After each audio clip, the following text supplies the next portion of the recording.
Oh, it seems like we need interpretation. Do some of you don't understand me? Is that right? Okay, we now have an interpreter. Who needs the interpreter? Who needs an interpreter tonight? Oh, you all need the interpreter. Okay. I want you to pay attention to that feeling of being lost and not knowing what's happening. That's what we as deaf people experience every day of our lives. It's normal, right? It's what we're used to. And that doesn't mean that we as deaf people can't communicate.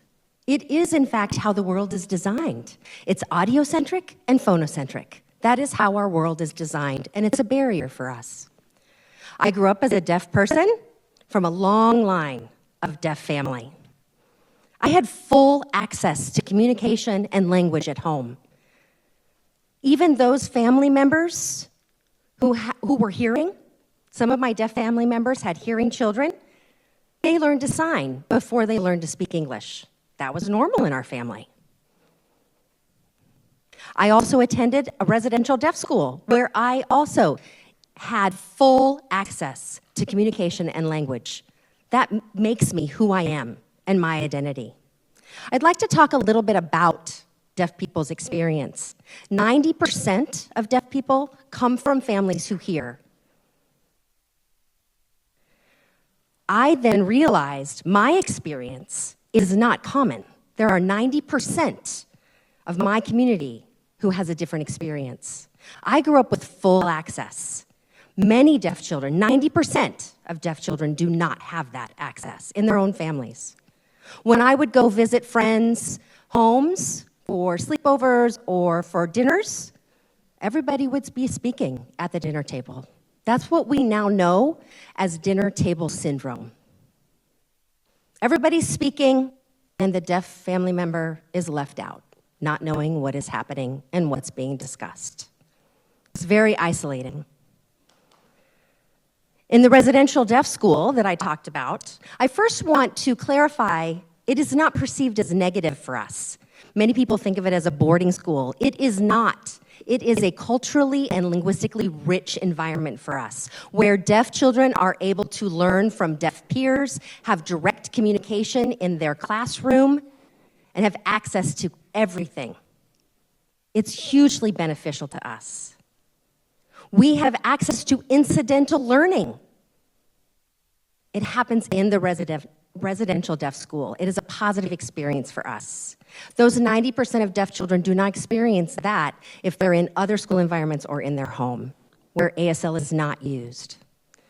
One of the contributing factors to this is the medical profession that encourages parents who have deaf babies to speak, teach them to speak, get a cochlear implant.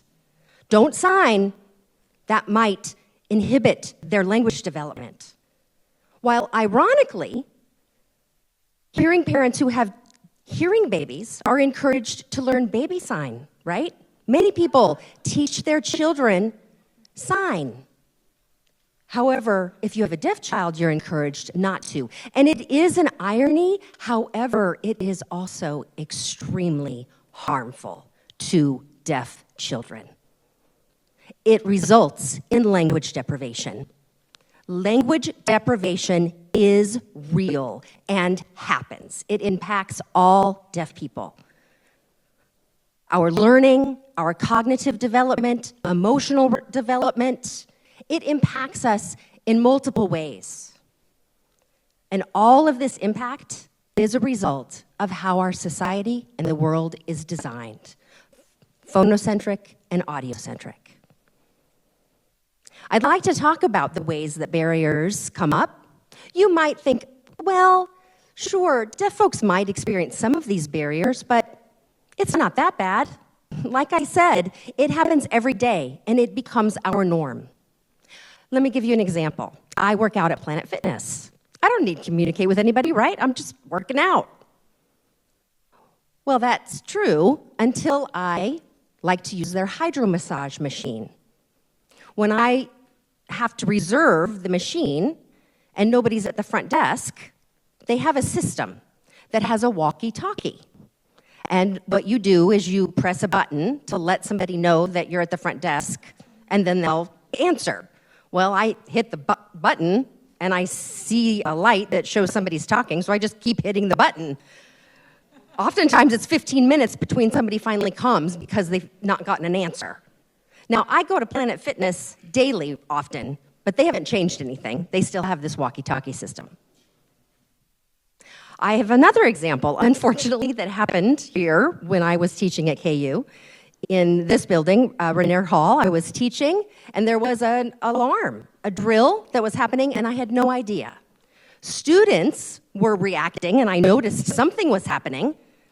They were having a tornado drill. I didn't know what was happening. There was no visual symbol of anything. So the students were tasked with explaining to me what was happening, and I followed them down to the basement. That's an example of little barriers that actually accumulate and become large barriers because of the system design. Now, I also have examples of experiencing access. Starbucks, some of them have visual kiosks. And not only Starbucks, there are fast food restaurants now that have those kiosks where we can place our order and experience that just as anybody else. I don't need to have my phone out or write notes or be asked if I lip read. There are other places that I experience this access where television screens are already captioned. KC Current, for example, when I go watch our amazing women's soccer team, they have captions. I didn't have to ask for that. Here, this evening, at our TEDxKUEdwards event, I didn't have to ask for interpretation, and neither did you.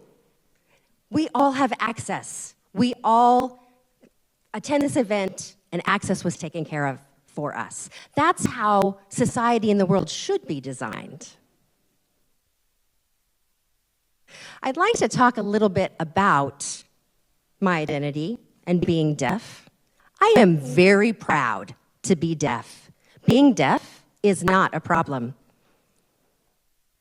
The problem is access and how the world is designed. It is designed assuming everybody hears. When somebody doesn't, then we look at accommodations, like we're doing people a favor. Like this is a luxury. No. This is not doing me a favor. This is not a luxury. This should be my human right, having access. The concept of allyship can be a complicated one. If you're thinking about how to become an ally, don't come from a place of guilt. Don't come from a place of wanting to save or rescue. It's truly a responsibility. When you notice that somebody might not have access and you do, you are in a place of power where you can create change. It is up to all of you. Now, at the beginning of this presentation, that feeling that you might have had, and when I asked who needed an interpreter, you all said you needed an interpreter. So it was a little bit of a flipped script, gave you a little bit of a different perspective. And I hope you will carry that with you. When we change the design, how the world is designed, we change who can participate. Keep that in mind, please, and thank you.